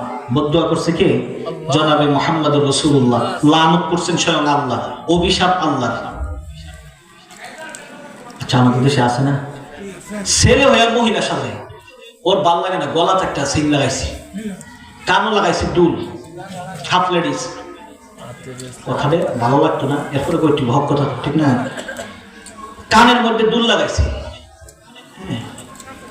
হাতে মেহেদি লাগায়, আরে মেহেদি লাগা, মেহেদি এটা তো মহিলাদের জন্য, আপনার জন্য না তো, আপনি তো এমনি সুন্দর, আপনাকে সাজতে হবে নাকি? আপনি মহিলাদের বেশভূষা ধারণ করতে পারবেন, মহিলারা পুরুষের বেশভূষা ধারণ করতে পারবে না। লানত। মহিলা দেখা যায় জিন্সের প্যান্ট পরে, শার্ট পরে, এগুলি ঢাকা শহরে বেশি, শহরগুলিতে বেশি। ঢাকা শহরে গেলে গেঞ্জি পয়রা হাঁটে রাস্তা দিয়ে, শার্ট পয়রা হাঁটে, প্যান্ট পয়রা হাঁটে। আমি মাঝে মধ্যে চিন্তা করি ঢাকা গেলে যে ইতানের মা বাপ জানি কোন থার্ড ক্লাস লোক, কোন রুচিহীন লোক, বুঝে আসছি? হের রুচি যদি এই ধরনের, তাই হের মা বাবার রুচি কত নিকৃষ্ট, হের মা বাবার দিনের হালত কি আপনি একটু চিন্তা করেন। ঢাকা শহর গেলে চিন্তা করি, পুরুষের বেশভূষা ধারণ করে পুরুষের মতন, তার বব কাটিং বলে আমাদের ভৈরবের ভাষায়, চুল খাটো করে রাখে, কি করে কি না, পুরুষের কালারিং করে চুল রে বুঝা ফানা কি করে, এরকম করা যাবে না। আল্লাহ রাসূল সাল্লাল্লাহু আলাইহি ওয়াসাল্লাম বলতেছেন, আল্লাহ রাসূল বলেন, লা ইয়াখলুওয়ান্না রাজুলুন বিইমরাআতিন, কোন পুরুষ কোন নারীর সাথে নির্জনতা অবলম্বন করবে না, ইল্লা সালিসুহুমা আশ-শাইতান, তাহলে তৃতীয় ব্যক্তি হবে শয়তান। আল্লাহ রাসূল নিষেধ করছেন, এক ঘরে একজন নারী একজন পুরুষ এক ঘরে বসতে পারবে না। 3 নাম্বার ব্যক্তি হবে শয়তান, তাদেরকে ফুসলায় ফাসলায় আকামে জড়ায় ফেলবে। আল্লাহর নবী একবার ভয়ঙ্কর একটা বিষয়, আল্লাহর নবী সাল্লাল্লাহু আলাইহি ওয়াসাল্লাম একবার ঘরের ভিতরে ঢুকে দেখে আবু বকর রাদিয়াল্লাহু আনহু বসা, পাশে মেয়ে হাফসা বসা, বাপ মেয়ে কথা বলতেছে। আচ্ছা, বাপ মেয়ের সাথে কথা বললে এটা কি কোনো সমস্যা হওয়ার কথা? আল্লাহ রাসূল গুসা করছে, কারণ হাদিস কি, ইল্লা সালিসুহুমা শাইতান, তৃতীয় ব্যক্তি হবে শয়তান। আল্লাহ রাসূলের কথাই সত্য। কেন আমাদের দেশে ঘটতেছে না? কিছু অনলাইনে দেখা যায়, কিছু বিপরে পরে মেয়ের সাথে বাপের আকাম কুকাম, গর্ভবতী হয়ে গেছে, বায়ের সাথে বোন গর্ভবতী হয়ে গেছে, আসছে না? আসে তো, কয়েকদিন পর পরে আসে। নারীর সাথে আলাদা রুমে পুরুষ বসতে পারবে না, এটা তো আরবিতে এটাকে খালওয়াতুস সাহিহা বলে, এটা শুধু বাসর রাতেই সম্ভব। এটা বাসর রাতের বিষয়, যে একজন নারী একজন পুরুষের সাথে নির্জনতা অবলম্বন করবে, এটা খালওয়াতুস সাহিহা, বিশুদ্ধ নির্জনতা আরবিতে, সহজ বাংলায় এটা শুধু বাসর রাতের ক্ষেত্রে প্রযোজ্য। তাহলে বিয়ার আগেই বাসর রাতের অবস্থা গড়ে লেগেছে, এটা করা যাবে না, হারাম। এটা খালওয়াতে ফাসেদা, এটা হারাম, এটা করা যাবে না। আল্লাহ রাসূল সাল্লাল্লাহু আলাইহি ওয়াসাল্লাম কি বলছেন, মুরু আওলাদাকুম বিসসালাহ ওয়া হুম আবনাউ 7 সিনিন, 7 বছর হলে সন্তানদেরকে নামাজের আদেশ দাও। 10 বছর হয়ে গেলে আদেশ না, ওয়াদরিবুহুম, তাদেরকে বেত্রাঘাত করো। তৃতীয় একটা কথা বলছে, যেটা আমি বলতেছিলাম, ওয়া ফাররিকু বাইনাহুম ফিল মাযাজি, আল্লাহ রাসূল বলেন বিছনা আলগা কইরা দাও। 10 বছর হইলে আর একসাথে বিছানা রাখা যাবে না। 10 বছর হইলে আর কি করা যাবে না, একসাথে বলবে আমার ছেলে মেয়ে 10 বছর হইলে আল্লাহ রাসূলের নিষেধ, হারাম। ভাই বোন এক খাটে শুতে পারবে না, বোনের বিছনা আলাদা। গতকালকে রাত্রের কথা বলতেছি, গতকালকে রাত্রে ইন্ডিয়ার একটা সংবাদ আমি নিজে পড়ছি, দেখছি, মেয়ের বয়স 9 বছর, মেয়ের বয়স 9 বছর, ভাইয়ের বয়স 11 বছর, মেয়ে গর্ভবতী হয়ে গেছে, হসপিটালে নিছে অন্তঃসত্ত্বা। কি বুঝলেন? ইন্ডিয়ার সংবাদ। তো যেটা বলতেছিলাম, ফাররিকু বাইনাহুম ফিল মাযাজি, আল্লাহ রাসূল বলেন বিছানা আলাদা করে দাও। 2 ভাই, আরো আশ্চর্য, 2 ভাই এক খেতার নিচে থাকতে পারতো না, খেতা 2টা থাকবে, এটা ইসলাম। আর যদি একটা খেতা তাই পার্টিশন হিসেবে কুলবালিশ লাগবে। ইসলামের বিধান আপনি মানেন আর নাই মানেন, আমার কাজ হইলো বলা, আমি বইলা দিতেছি, বিষয়টা বুঝছেন? আমার কাজ বলা। কেউ হুজুর আমরা এত জমিদার না যে আমার মাইয়ার লাগে আর আলাদা খাট, ফুলার লাগে 10 বছর, হের লাগে আবার আলাদা খাট কিনুন। আপনি জমিদার না হন, বিধান বিধানে মুড়া একটা কুলবালিশ বানাইবেন, জিতাক বই পাশে কুত্তাক বই পাশে। কথার কথা, যদি একেবারে ফকির দরিদ্র হন, আলাদা করে ব্যবস্থা না করতে পারেন, তবে এক জায়গার সংকুলান না হইলে, আপনি দরিদ্র হইলে। আর যদি ছেলে সন্তান থেকে এক বিছনায় 3 সন্তান থাকবে, অসুবিধা নেই, তবে 3 জনের খেতা লাগবে 3টা, ইসলামের বিধান। 3 জনের খেতা লাগবে কয়টা? কাঁথা বা খেতা যেটাই বলেন, লাগবে 3টা। একটা ব্যক্তি 3টা শুইতে পারবে না।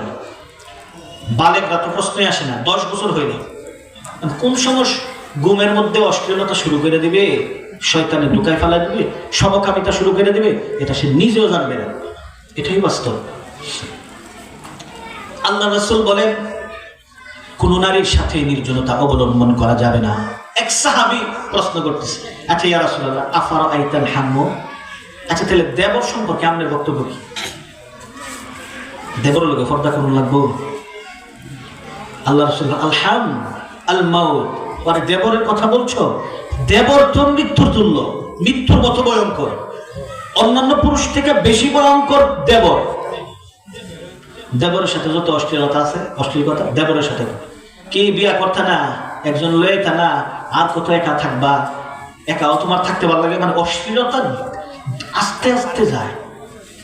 একজন দরকার না, একজন আদর করার দরকার না, এই তখন একজন দরকারের থেকে না একটু পরে কথা বলে, একটু আদর করার দরকার না, এমনি এমনি বাড়তে থাকে। তো ভাবি আপনারা আছেন, আর বিয়া করে লাভ কি? একটা মজার চলে বলা কি, তো এইগুলি অশ্লীলতা। আল্লাহ রাসূল বলে দেবর মৃত্যু তুল্য। পাশের বাড়ির একজন ছেলে যদি বা অন্য এলাকার আউট একটা ছেলে যদি একটা মহিলার ঘরে রাত্রের বেলা ঢুকে, কিরে ওই পাড়ার করমানি দেখলাম ওই বাড়ির সকিনার ঘরের ভিতরে ঢুকছে, ব্যাপার কিরে চতুর্দিকে গেরার দেওয়াইব নাকি, রাতের বেলা ঢুকছে। আচ্ছা রাতের 2টা বাজে যদি দেবর বাবি রুমের ভিতরে ঢুকে, এটা কোনো বেড়া মাইন্ড করবো? বাবা মনে হেরা হেরা ওটা কোনো কামে ঢুকছে নাকি?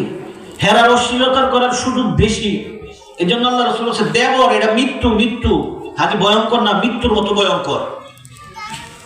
আল্লাহ রাসূল বলেন ইয়াকুমুদ দুখুল আলান নিসা ফাইন্না শাইতান ইয়াজরি মাজরাদ দাম। আল্লাহ রাসূল বলেন মহিলাদের কাছে বেশি বেশি যাওয়া থেকে বিরত থাকবা। কেননা শয়তান মানুষের রগের শিরায় শিরায় রক্তের সাথে চলতে পারে, রক্তের সাথে চলতে পারে, ধোঁকা দিয়ে দিবে। মহিলাদের কাছে বেশি যাবা না, প্রয়োজন ছাড়া মহিলাদের কাছে বেশি ভিড়বা না। আর আমাদের দেশে তো এক লোকে খাসি লতে আছে, এ দেখবেন পুরুষের লোকে চলতে ওর ভালো লাগে না, ও দান দইতে হ্যাঁ কি হো বড় মালির বউ কি রামছো তুমি, ভাই আদর টাদর করেনি, হ্যাঁ দেখি তোমার কত আর আমার এমন একটা বউ পাইলে মাথার উপরে করে রাখলাম বলে তোমার আলি ফিরে কে কুদ্দুসালির বউ বাপের ভাগ গেছ না, হ্যাঁ কোন দিন যাইবা গিয়া ওই বেডেনের কোন বেডেন আছে, কোন বেডের কি হয়েছে না হয়েছে, এক ধরনের লোক হয়ে আছে এটাতে খাসিল তো বেডেনের কোনা কানাদা করুন। আল্লাহ রাসূল বলে এই স্বভাবের লোক যারা আসলো এগুলি থেকে বাঁচা থাকবে, মহিলাদের কাছে বেশি বেশি ভিড়বা না। আমার কথা কি বুঝা হইতাছেন? আল্লাহ রাসূল সাল্লাল্লাহু আলাইহি ওয়াসাল্লাম মহিলাদেরকে বলতেছেন ওয়ালা তাখদা'না বিল কওল ইয়া নিসাআন নবী। নবীদের স্ত্রীদের কি বলতেছেন? তো নবীদের স্ত্রীদেরকে বললে এবার আমাদের উপরে আর কত ভয় করবে এটা বুঝেন। ইয়া নিসাআন নবী লাস্তুন্না কাহাদিম মিনান নিসা, হে নবীদের স্ত্রী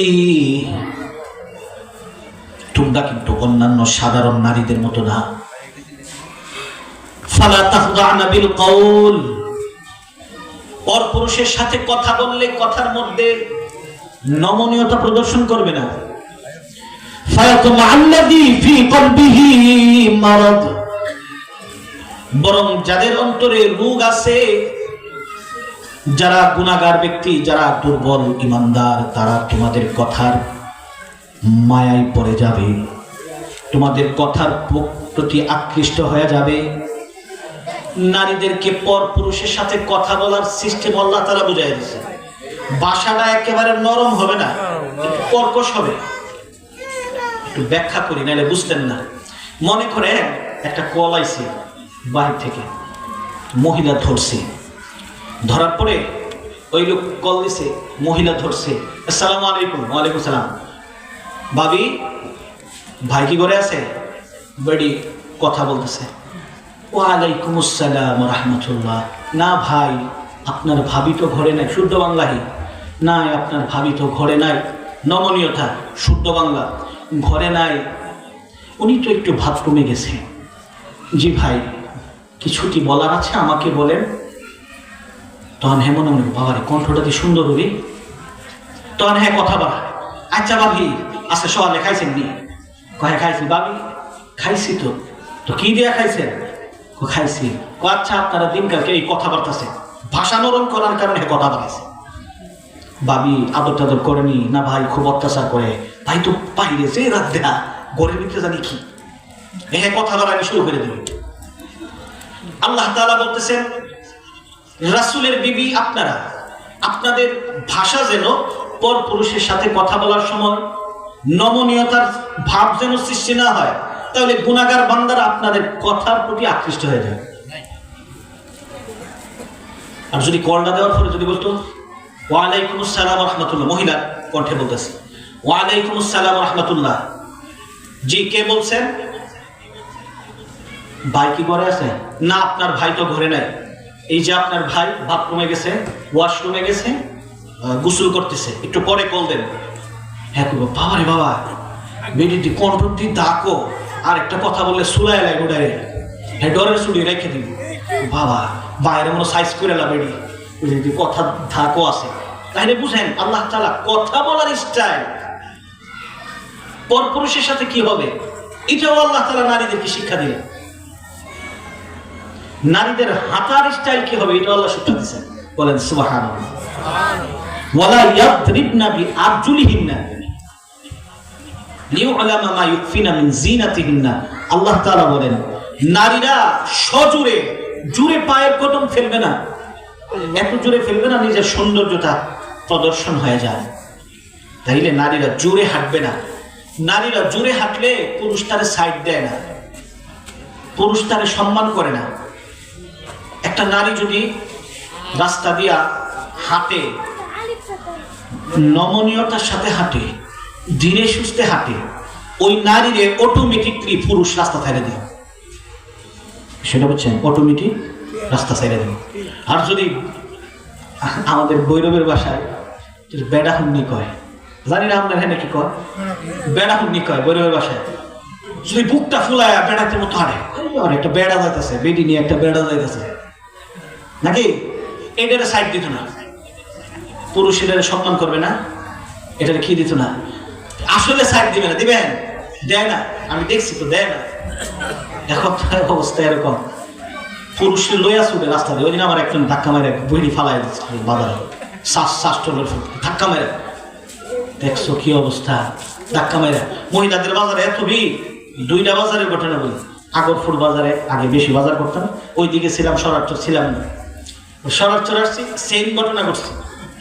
দুই বেডি আমার নিজ কানে শোনা, বেড়াইতে লাগা বাজার তো ফাড়া দিউন জানা, বেড়াইতে লেগে মাছ বাজারও, আর একটা সবজি বাজার, বেড়াইতে লেগে বাজার ফাড়া দিউন জানা, কিন্তু জানি বেড়াইতে লেগে ফাড়া দিতে না।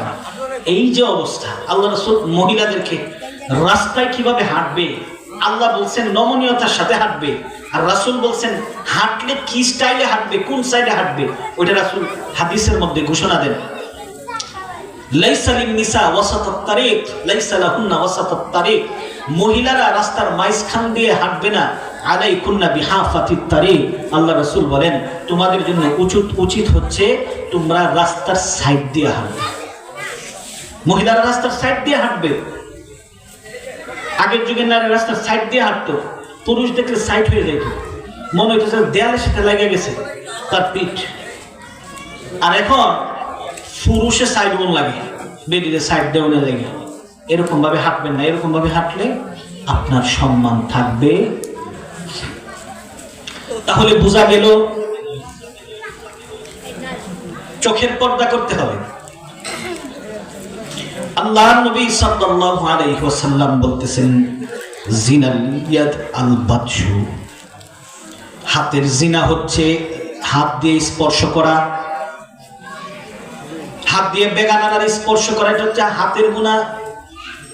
আল্লাহর নবী বলেন পায়ের গুনাহ হচ্ছে গুনাহের দিকে পা দিয়া হেঁটে যাওয়া। আল্লাহর নবী বলেন কলবের গুনাহ হচ্ছে, কলবের পর্দা হচ্ছে, কলবের জিনা হচ্ছে কলব দিয়া খারাপ কিছু চিন্তা করা, এটা কলবের পর্দা লঙ্ঘন হয়, এটা হচ্ছে কলবের জিনা। আর আল্লাহ রাসূল বলেন এই সবগুলো, চোখের জিনা, হাতের জিনা, মুখের জিনা, পায়ের জিনা, এই সবগুলো ছোট জিনা। এই ছোট জিনাগুলো বড় জিনা লজ্জাস্থানের মাধ্যমে বাস্তবায়িত হয়। এই জন্য হাতের পর্দা করতে হবে। বাসের সিটে বসলে মহিলাদের সাথে গসটায় বসুন যেত, দোয়া করে একটা বেডি আয় বুঝতো, তখন বেড়াত বলে সাইড দিত না, আর বেডি আইলে আফা বই ফালে উঠে যাবে। আমি কি মিশা কথা বলছি? দেখুন বাপের মানে বেড়া খাবে রয়েছে, বাপের সমান, দুইটা সিট আছে, সাইডে জায়গা দিউন যায়, জায়গা দিত না, ট্রেনের মধ্যে যাইতে জায়গা দিত না, মুরব্বী খারে গেছে বউক্ষণ। যখন একটা সুন্দর একটা সুদর্শন সুন্দরী একটা নারী দেখছে, উঠতে গিয়ে বাফা বোন আমার লোকে বই পারলে কুলো বোয়া, এই ধরনের স্বভাব আছে না? সিএনজি বলে ইচ্ছা করে বসলে, ইচ্ছা করে বসলে স্বর্ণের মধ্যে, এগুলি হচ্ছে হাতের জিনা, হাতের পর্দা লঙ্ঘন হয়, এইগুলো করা যাবে না। সর্বশেষ আমিও রেখে দিব, আমার আরেকটা প্রোগ্রাম আছে কুতুবপুর, পূর্ব কুতুবপুর মাদ্রাসার মাহফিল, এরপরে আমি 9:45 এখানে বয়ান করব, এই জন্য আমি আর বেশিক্ষণ বাড়তেছি না। আমি হাতের জিনার কথা বলে শেষ করে দিচ্ছি, যেগুলি দিয়ে চিরস্থায়ী বিবাহ বিচ্ছেদ হয়ে যায়, যেটা না বললে না, এই জন্য বলতেছি। চিরস্থায়ী বিবাহ কিন্তু কিভাবে বিচ্ছেদ হয়, 4টা পয়েন্ট মনে রাখবেন। যদি পিতার সাথে মেয়ের ব্যাড টাচ হয়, খারাপ টাচ, শরীরে শাহওয়াত নিয়ে, উত্তেজনা নিয়ে, পিতা মেয়েরে ধরছে অথবা মেয়ে বাপের ধরছে, একেবারে এই মেয়ের সাথে হ্যাঁ বাপের মায়ের চিরস্থায়ী বিবাহ বিচ্ছেদ। আরেকটা হচ্ছে মার সাথে ছেলের আকাম কুকাম যদি হয়, বা মার সাথে ছেলের যদি শাহওয়াতের সাথে উত্তেজনার সাথে একজন একজনের ব্যাড টাচ হয়, তাইলে চিরস্থায়ী ওই ছেলের মার সাথে ওই ছেলের বাবার চিরস্থায়ী বিবাহ সম্পর্ক কি হয়ে যায়, হারাম হয়ে যায়। এটা হলো 2 নম্বর পয়েন্ট। 3 নম্বর পয়েন্ট হচ্ছে শাশুড়ির সাথে জামাই, মেয়ের জামাই, শাশুড়ির সাথে মেয়ের জামাই যদি আকাম কুকাম হয় বা ব্যাড টাচ, খারাপ টাচ হয় উত্তেজনার সাথে, তাইলে এই বেডির মেয়ের লগে জামাই চিরস্থায়ী সম্পর্ক কি হয়ে যায়, বিচ্ছেদ হয়ে যায়। 1000 বার বিয়া পড়াইলে বিয়া হয়ে যায়।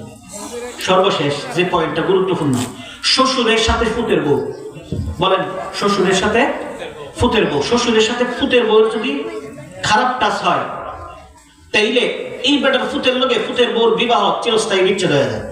আপনার বউর এদিকে যদি আপনার বাপের শরীর টিপান, আর শরীর টিপতে টিপতে টিপতে টিপতে যদি আপনার বাপের উত্তেজনা তো আপনার বোঝানতো না, ওই দিক দায় বসছে, কারণ বেড়া মানুষটা টিপতে টিপতে কোন সময় শয়তানে ঢুকা দিচ্ছে, উত্তেজনা হয়ে গেছে, তাইলে চিরস্থায়ী বিচ্ছেদ হয়ে যাবে। আপনার ফুতের বউ কি কারণে আপনার ঠ্যাং টিপবে? আপনার বউ নাই, আপনি ছেলের দিয়ে টিফান। আপনার ফুতের বউ কেন? আপনার নাতিরে দিয়ে টিফান, নাতিরে দিয়ে টিফান। আপনার খেদমত আপনার ফুতের বউ কেন করবে? শারীরিক খেদমত ইসলামে জায়েজ নাই তো, আমরা এগুলি করি। ফুতের বউ না করলে ফুতের বউ করে, জানেন আমি একটা মহিলা মাদ্রাসার মধ্যে 9 বছর যাবত বুখারী তিরমিজি শরীফ পড়াই, 9 বছর চলে। আমার কাছে কয়েকজন ছাত্রী কল দিছে যে হুজুর আমার শ্বশুর, আমার স্বামী বিদেশ থাকে, আমার স্বামী বিদেশ, জেনারেল একজনকে বিয়ে করছি, আমি দাওরা পাস মহিলা, জেনারেল একজনকে বিয়ে করছি, মানে আমার স্বামী বিদেশ থাকে, আমার শ্বশুরের নাকি খেদমত করতে হয়। মানে খেদমত কি, আমার শ্বশুরের সারাদিনের ঠ্যাং টিপ্পা দিন লাগে, মাথার মধ্যে তেল মেরে দিন লাগে, ঠ্যাং মালিশ করে দিন লাগে। এমনটা কি হয়েছে, আমার ছাত্রী আমার কল দিছে বিবাহিত জীবনে।